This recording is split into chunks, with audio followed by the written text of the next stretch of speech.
সোয়াবিনের তো বিভিন্ন ধরনের রেসিপি আপনারা বানিয়ে খেয়েছেন। একবার এইভাবে সোয়াবিনের একটা রেসিপি আপনারা বানিয়ে দেখুন, আপনাদের মুখে লেগে থাকবে।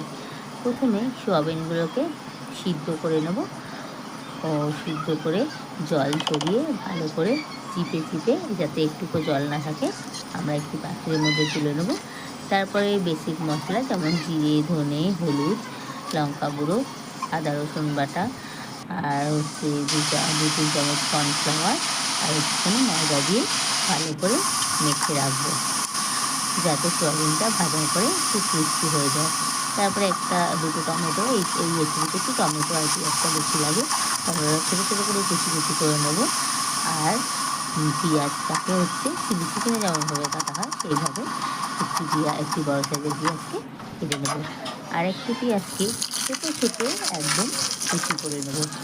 ম্যারিনেশন করা হয়ে গেলে সোয়াবিনটা এরকম না যে আপনারা 1 ঘন্টা 2 ঘন্টা এরকমভাবে ম্যারিনেশন করুন, আপনাদের প্রয়োজন মতো সময় ধরে আপনারা ম্যারিনেশন করে রাখতে পারেন।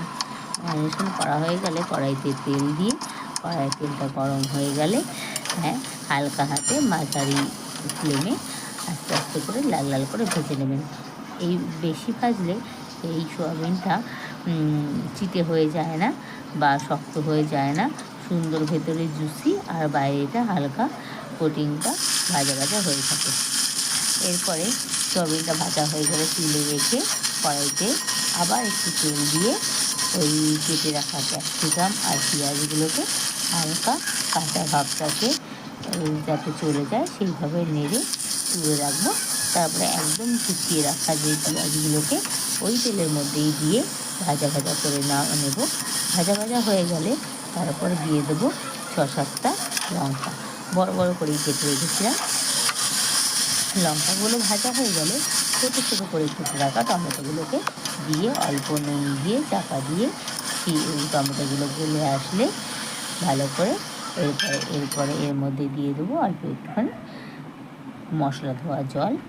তারপরে এটা নেড়ে চেড়ে ওর মধ্যে মশলার জলটা ফুটে উঠলে ওর মধ্যে দিয়ে দেবো কিছুটা কাসুরি মেথি, আর দিয়ে একটুখানি ম্যাশ করে আবার কিছুক্ষণ নাড়াচাড়া করে রান্না করে নেব।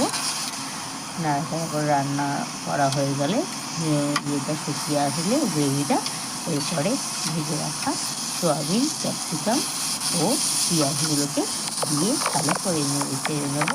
এরপরে দিয়ে দেবো 2-3 চামচ মতো টমেটোর কেচাপ, আবার টমেটো কেচাপ দিয়ে ভালো করে নেড়ে চেড়ে নেবো। আপনারা চাইলে এইভাবেও খেতে পারেন, কিন্তু আমি যেহেতু রুটি বা পরোটার সাথে খাবো হয়েছে, তাই জন্য অল্প একটু জল দিয়ে গ্রেভিটা বাড়িয়ে নেব। রেডি আমাদের সোয়াবিন দই ভাজা। Thank you for watching. Please like, comment, share and subscribe. আপনারা একবার বাড়িতে বানিয়ে